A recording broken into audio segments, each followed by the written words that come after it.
But it takes, you like to call it the cumulative effect.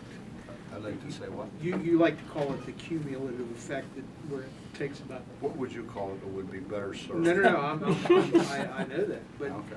tonight there was no, it just didn't seem like there was any need for a cumulative effect, that it worked right off the bat.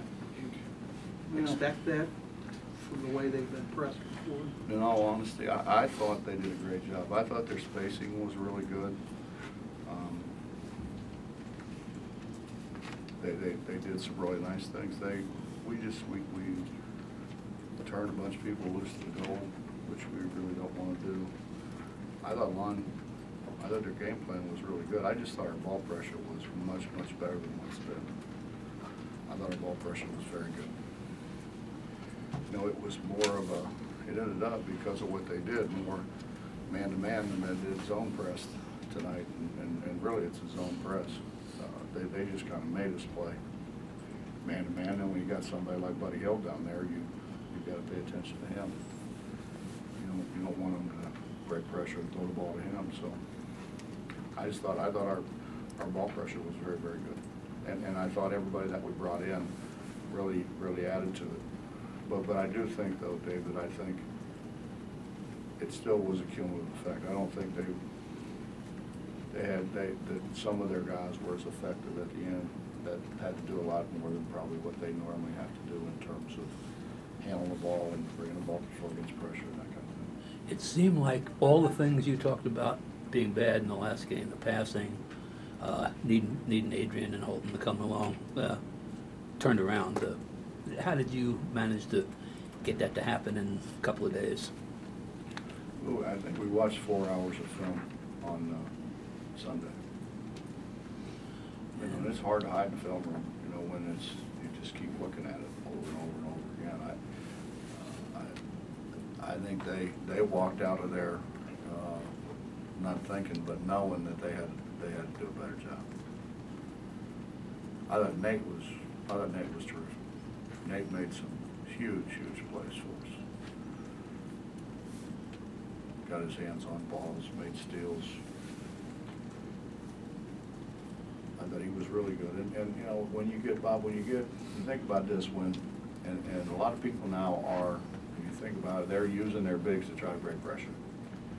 So now they've got to bring the ball to the floor and then try to get it to a guard so they can get into whatever they want to get into, or a ball screen or whatever. And then when the shot's taken, then John Holden runs like, he does run now.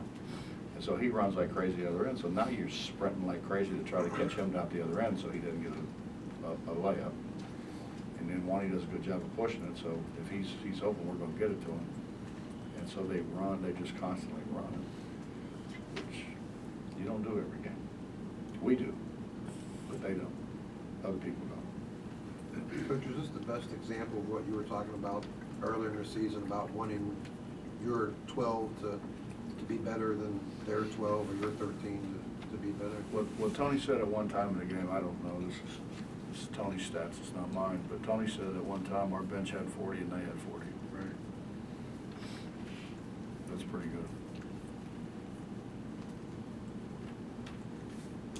For most of the game, none of those 40 or 86 were by Jawan. Could you imagine in a previous time when he could have gone essentially scoreless and you win by 20? Probably not, but I thought he was really good the second half. In terms of, he had 8 assists, and I bet you had most of them in the second half. And he controlled the game. He controlled the game for us, and he got us into what we needed to get into, and got that. And we moved the ball. I think I said Velcro fingers. We had the Saturday game, and we had a couple guys that kind of started that. So I took them out and let them sit there and watch people pass it for a while. That would be a great teaching tool for them. And we're better when we pass the ball. We can get penetration when we pass the ball. It just opens up driving lanes for us. When we stand and hold the ball, they're gonna run to hell. stuck with Nate this whole time? Was there ever a time when you thought maybe I'd put him aside for a while? No, Nate does a lot of things. I mean, trust me, it's a whole lot better when Nate makes shots, but Nate does a lot of things. Bob, I know you were worried, or you said that you were worried about, a letdown, close loss to Iowa State, similar to Oklahoma State. I thought the team came out with a lot of energy tonight. I mean, is that what you preached, what you expected, more than you expected? No, because I think this is a much more competitive group. But I mean, I felt like I had to bring it up and I had to talk about it because, you don't want one loss to lead to another loss, and that's kind of what they preach in professional sports. You lose a extra inning game in baseball, you don't want to lose the next day because you lost an extra inning game you thought you should have won. You should have won. The same thing in basketball. The thing that all those guys that talked to me about, coaching in the NBA said the one thing that you will have to learn is just you can't hang on to a loss. You gotta let it go. And that's hard for me. That's really hard for me. But I had to do my best to make sure that they didn't. Are you happy with where you are heading into the Texas game? No, I'd like to be 17-0. I think we very well could be. I think we could be 17-0. I think we let a couple get away from us. I can't do anything about those now, but I'd be a lot happier if we were 17-0. Coach, what about Javon? I mean, he was actually kind of showing off a little bit at the end there with making all the threes. And, have you ever thought of putting him in the starting lineup? No. Because, Mitch, we don't have a platoon system, but I have to make sure that we have guys that can do certain things with, each unit that's in there. I can't have 3 perimeter guys in there that guard like crazy, but, they're not a perimeter threat. You still have to have some balance. And he understands that. I mean, Javon is kind of about a lot of things, I think, is wise beyond his years. But he comes from a great program, great tradition, great program. Used to win. Do you see his ability to play defense at a level he did that so quickly contributing to his confidence?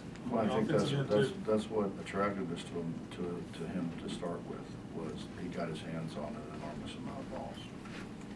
And like every time we'd watch him, we're like, man, he gets his hands on so many balls. And then you watch him a little closer, and he's got pretty decent ball skills, and he can make shots. And he's competitive. He's really competitive.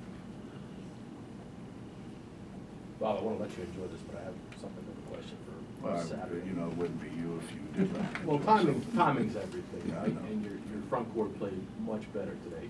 Is that important going into Saturday, or do you think that your quickness defensively is a good counter to their size, a good enough counter to their size?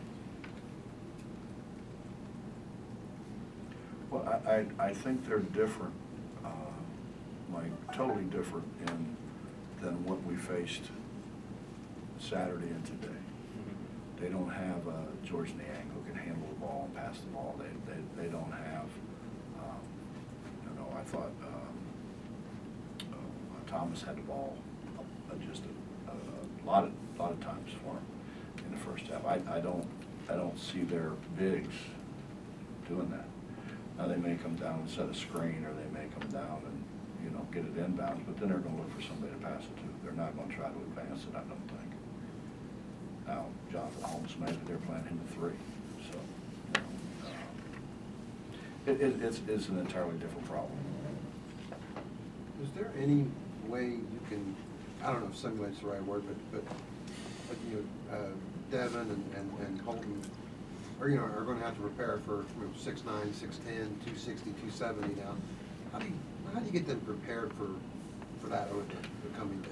Well, probably the same thing the people at Texas are saying, and we hope they don't shoot us out of that 2-3 zone, because how are we gonna keep up with those guys? They're as quickly and as long and fast as they are.